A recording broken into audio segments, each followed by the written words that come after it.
Decent debate. Wait Kiran Royal garu ఒక నిమిషం, ఆనం గారు, నారాయణమూర్తి గారు ఒక నిమిషం. Give me one minute. I will just take Janasena view also. Kiran Royal garu ఏంటి దీని మీద మీరు చెప్పండి. దీని మీద మొత్తం వీడియో శాంటిటీ, అసలు దాన్ని ఇప్పుడు ఫోరెన్సిక్ పంపించాలేమో అని క్వశ్చన్ రేస్ చేశారు నారాయణమూర్తి గారు. సార్ నమస్కారం మీకు, ప్రేక్షకులకి, ప్యానల్ ఉన్న పెద్దలకి అందరికి, ఋషి గారు నమస్కారం సార్. నమస్తే సార్. అక్కడ నారాయణమూర్తి గారు ఉన్నారు కదా, ఇక్కడ మా తిరుపతిలో వీళ్ళ సీఎంఏ జగన్మోహన్ రెడ్డి ఒక ఐ హాస్పిటల్ ఓపెన్ చేసినాడు. చాలా పెద్దదిగా ఉంటుంది, చాలా పెద్దది. ఒకసారి నారాయణమూర్తి గారు తీసుకొస్తాం బాగుంటుంది ఆలోచన, నాకు సలహా. సార్ దేశమంతా కనిపిస్తుంది అక్కడ పిన్నెల రామకృష్ణారెడ్డి గారు ఉన్నారని చెప్పి దేశమంతా చూస్తా ఉంది, ఫోన్లో చూస్తున్నారు, టీవీలో చూస్తున్నారు, ప్రపంచం చూస్తుంది, సిబిఐ చూస్తా ఉంది, పోలీస్ డిపార్ట్మెంట్ చూసింది, ఎలక్షన్ కమిషన్ చూసింది. అందరూ అవునని చెప్పాక మందగించిందేమో. ఒకసారి తిరుపతికి వస్తే హాస్పిటల్ చూపిస్తాం.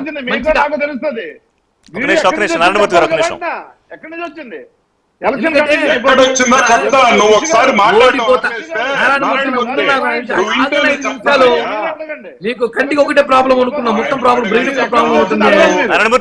మాట్లాడేవండి, కిరణ్ గారు మాట్లాడేవండి. ఇప్పుడు సార్ వాస్తవాలు ఒప్పుకోవాలి. మనమ తప్పం మాట తప్పం పార్టీ అంటారు, దమ్మున్న పార్టీ అంటారు, పులి సింహం ఎలుక అంటారు. ఇవన్నీ మాట్లాడేటప్పుడు మీ నాయకుడే కదా, మీరు కూడా వాస్తవాలు ఒప్పుకోవాలి.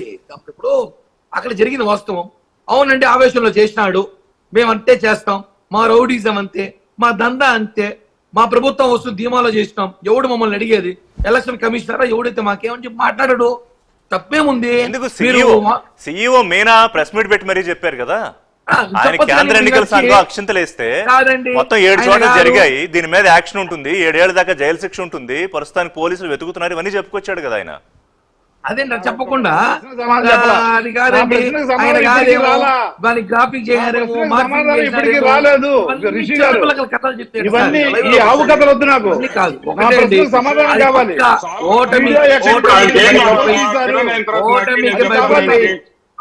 నారాయణమూర్తి గారు ఓటమికి భయపడిపోయి ఓడిపోతున్న భయంలో పగలగొట్టారు. కాదు ఇప్పుడు కిరణ్ రాయల్ గారు, ఇప్పుడు ఆయన ఇంకో మాట చెప్పారు ఓపెనింగ్ లో, వీడియో కన్నా ముందు ఆయన ఇంకో మాట చెప్పారు. దాని ముందు జరిగిన ఘటనలు అంటే మీరు అంటే కూటమి గురించి మాట్లాడుతున్నారు, తెలుగుదేశమో అక్కడ ఎవరైనా కానివ్వండి, మొత్తం దాన్ని మీరు క్యాప్చర్ చేసి అక్కడంతా రిగ్గింగ్ చేసి చేయడంతో ఆ తర్వాత విషయం తెలిసి అక్కడికి వచ్చి ఆయన అప్పుడు యాక్ట్ జరిగిందేమో అని అనుమానం వ్యక్తం చేశారు మొదట్లో. తర్వాత ఆయన కాదు అన్నారు, మార్ఫింగ్ జరిగిందేమో, టీడీపీ ఏదైనా చేయగలదు అని. కిరణ్ గారు ఒక్క నిమిషం, ఆనం గారు ఒక్క నిమిషం, సీసీ కెమెరా ఉంది కదా, ఆనం గారు ఒక్క నిమిషం. యా కిరణ్, సీసీ కెమెరా ఉంది. అవును, ఎలక్షన్ కమిషన్ ఆర్ఓ కంప్లైంట్ చేయండి, వెంటనే కలెక్టర్ కంప్లైంట్ చేయండి, ఎలక్షన్ కమిషన్ కంప్లైంట్ చేయండి, ఆర్ఓ అధికారి కంప్లైంట్ చేయండి, అవన్నీ చేయండి అయ్యా. చెప్పండి ఆర్డర్ ఏం జరిగిందని మీరు ప్రూఫ్ చేయగలిగితే బాగుంటుంది. మీరే నేరుగా పోయేసి ఏదో మీ అత్తగారు సొత్తు, లేకపోతే మీ తాడేపల్లి ప్యాలెస్ లో ఉన్న మీ ఇంట్లో ఆడుకున్న బొమ్మలాగా మిషన్ తెచ్చి ఈవెన్ తెచ్చి పగలగొడేస్తే ఆడుండేది మోడీ తాత, ఒప్పుకోడు. మీరు అన్ని చేయాలని కుదరదు, మోడీ తాత ఒప్పుకోడు కదా. మీరు తెచ్చి మిషన్ పగలగొడతాడు, ఒప్పుకుంటాడో.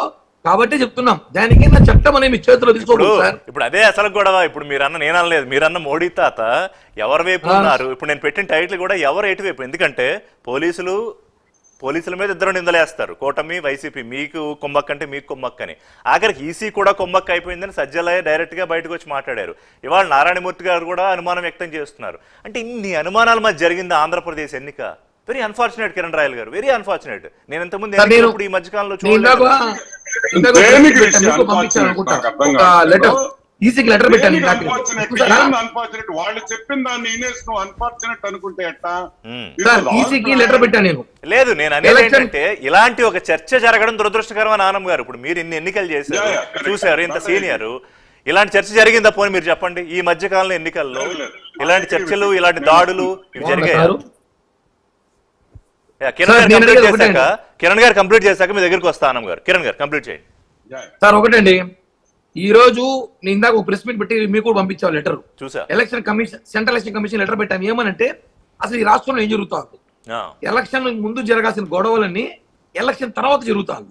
అంటే కౌంటింగ్ కి భయభ్రాంతులకు గురి చేయాలనా, కౌంటింగ్ గాడికి కూటమి అభ్యర్థులు కానీ కూటమి సహకరించిన నాయకుడు రాకూడదనా, లేకపోతే ప్రజల్ని కౌంటింగ్ ఆర్డర్ మాయమాట చేయాలనే దీనికి అంతా కారణం ఎవరు? ఈ గొడవలకి బాస్ ఎవరు? సిఎస్. ఎందుకు సిఎస్ ని మార్చలేదు? డీజీపీని మార్చారు, అధికారులు మార్చారు. Why not change CS? CS ఎందుకు మార్చలేదు మీరు? అది మాకు ఎలక్షన్ కమిషన్ అడుగుతున్నాం. సార్ సిఎస్ ని మార్చాలి కదా. ఈరోజు సిఎస్ వాళ్ళు గొడవలు జరుగుతున్నాయి. చీఫ్ సెక్రటరీ నేను అర్ధరాత్రి ఎవరో చెప్పా పెట్టకుండా ఆయన వైజాగ్ ఎందుకు వెళ్ళాడు? ఎందుకు వెళ్ళాల్సిన అవసరం వచ్చింది? అంటే ఒకటే చీఫ్ సెక్రటరీ, ఆయన వైసీపీ సెక్రటరీ కాదు, చీఫ్ సెక్రటరీ ఆఫ్ ఆంధ్రప్రదేశ్. ఆయన ఎందుకు వెళ్ళాడు? ఇవన్నీ అనుమానాలు దారి చూస్తుంది సార్. ఎందుకంటే ఈరోజు ఆయన ఆశయాలతోనే, ఆయన అడుగుజాడలోనే ఈ గొడవలన్నీ జరిగాయి. పల్నాడు కానీ, తిరుపతి కానీ, ఈవీఎం విషయాలు కానీ, ఇంకా బయటికి రాని అనేక విషయాలు ఉన్నాయి. ఇంకా బయటికి రాని చోట అనేక చోట్ల జరిగిన దాడులకు కారణం కూడా జవహర్ రెడ్డి గారి అనుమానం. ఇప్పుడు ఒకటి కిరణ్ గారు, ఎక్కడైతే ఆఫీసర్లు మార్చారో అక్కడ గొడవలు జరిగాయని ఒక వర్షను, లేదు ఇదిగో కూటమికి ఈసీ కొమ్మక్క అయిపోయారు, పోలీసులు కొమ్మక్క అయిపోయారు, అందుకే వాళ్ళు అడగగానే డీజీని మార్చారని ఒకటి. మరి డీజీని మార్చి సిఎస్ని ఎందుకు మార్చలేదు? అసలు ఎవరు కొమ్మక్క అయ్యారు? పైనుంచి ఏమైనా డైరెక్షన్స్ వస్తే ఇక్కడ వింటున్నారా? ఏం జరుగుతుంది? కానీ క్లారిటీ ఇప్పుడు ఒకటి సార్, ఇప్పుడు మేము సిఎస్ ని మార్చమని అడిగాం. సిఎస్ ని డీజీపీని మార్చమని గత అనేక సార్లు చెప్పాం మేము. ఎందుకు సిఎస్ ని మార్చలేదు అంటే డీజీపీ కన్నా పవర్ఫుల్ సిఎస్ కదా. సీఎం తర్వాత సిఎస్ నీకు మొత్తం చీఫ్ సెక్రటరీ అడ్డాలో జరుగుతుంది మొత్తం ఎలక్షన్ అంతా కూడా. ఎలక్షన్ కమిషన్ ఉన్నా కింద స్థాయి ఎవరు కంట్రోల్ ఉంటారు సార్? చీఫ్ సెక్రటరీ కంట్రోల్ ఉంటారు. వాళ్ళకేం ప్రత్యేకమైన బృందాలు బలగాలు ఉండవు కదా, వీళ్ళే వాళ్ళ కింద పనిచేస్తారు. ఇప్పుడు ఒక రైల్ ఇంజన్ ఇంజనే మెయిన్ ఉండి ఎన్ని బోగిలు తెస్తే ఉంది ఇంజన్ మన మాట ఏమకపోతే ఇప్పుడు ఆ ఇంజన్ ఎవరు అనేది ప్రశ్న. ఇప్పుడు నేను ఇంజన్ ఎవరు అనేది ఆ ఇంజనే చీఫ్ సెక్రటరీ జవహర్ రెడ్డి, నారాయణమూర్తి గారు. అది ఇంజన్ మీ దగ్గరే ఉంది మొత్తం. మరి ఎవరిని అంటారు ఇప్పుడు? ఎవరెవరి మీద ఎలక్షన్ కమిషన్ పనిచేస్తుందా? అది ఎలక్షన్ కమిషన్ మా దగ్గర పనిచేస్తుందా? మేము చెప్పినట్టు ఏంటదా? ఎలక్షన్ కమిషన్ ఎవరు చెప్పినట్టు ఏంటది? ఎలక్షన్ కమిషన్ ఏ విధంగా వీళ్ళ దగ్గర ఏదైతే పిటిషన్లు వచ్చాయి, పిటిషన్ తీసుకుని వెంటనే చేంజెస్ చేసింది. చేంజెస్ చేసిన దగ్గర ఎందుకు అల్లర్లు జరిగాయి? మిగతా చోట్ల ఎందుకు అల్లర్లు జరగలేదు? ఎందుకు అనంతపూర్లో అనంతపూరు, తర్వాత తిరుపతి, తర్వాత ఈ ఏదైతే ఈ పిన్నెల్లి గారిది కానివ్వండి, తర్వాత అంబటి రాంబాబు గారిది కానివ్వండి, ఇక్కడ ఎందుకు జరిగాయి? గురదాల్లోనే ఎందుకు జరిగాయి? చేంజ్ చేసిన దగ్గర ఎందుకు జరిగాయి? దీన్ని బట్టి అర్థమవుతోంది కదా. మేము ఎన్నోసార్లు ఎలక్షన్ కమిషన్ ఫిర్యాదు చేశాము, సెంట్రల్ ఎలక్షన్ కమిషన్ కూడా ఫిర్యాదు చేశాము. మేము ఒకటే చెప్పాము, ఇంతకుముందు మార్చని చోట్లన్నీ కూడా బాగానే ఉన్నాయి.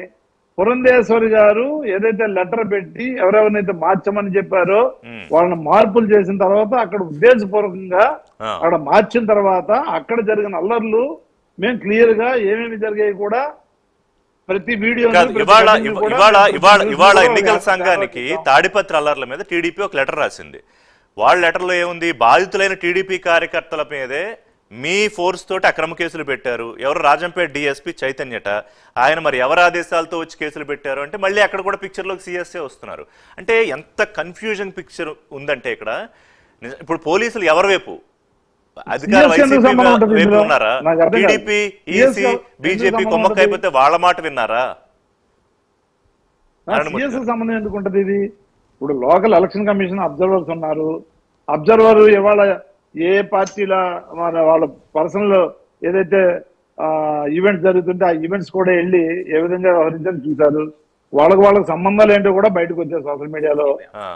ఆ అబ్జర్వర్ కూడా ఏంటి రిటైర్డ్ అయిన ఐపీఎస్ ఆఫీసర్ ఎందుకు వేస్తారనేది కూడా మేము క్వశ్చన్ చేయడం జరిగింది. ఆయన ఎలక్షన్ అయిన తర్వాత కూడా ఇక్కడే ఉన్నారు, అల్లర్లు జరుగుతుంటే చోద్యం చూస్తా ఉన్నారు. అది కూడా మేము రిపోర్ట్ చేశాం చీఫ్ ఎలక్షన్ కమిషన్ కి, సెంట్రల్ ఎలక్షన్ కమిషన్ కి మేము రిపోర్ట్ చేయడం జరిగింది. ఇవన్నీ వదిలేసి మీరేదో ఎలక్షన్ కమిషన్ మనం చెప్పినట్టు ఏంటంటే మేము ఎలక్షన్ కమిషన్ మీద కంప్లైంట్ చేశాము. ఎందుకు ఆయన ఇక్కడ ఉండాలి? ఎందుకు అసలు సర్వీస్ లో ఉన్న ఐపీఎస్ ఆఫీసర్ ఎందుకు వేయలేదు? రిటర్న్ ఆఫీసర్ ఎందుకు వేశారు? ఆయన మళ్ళీ తెలుగుదేశం పార్టీ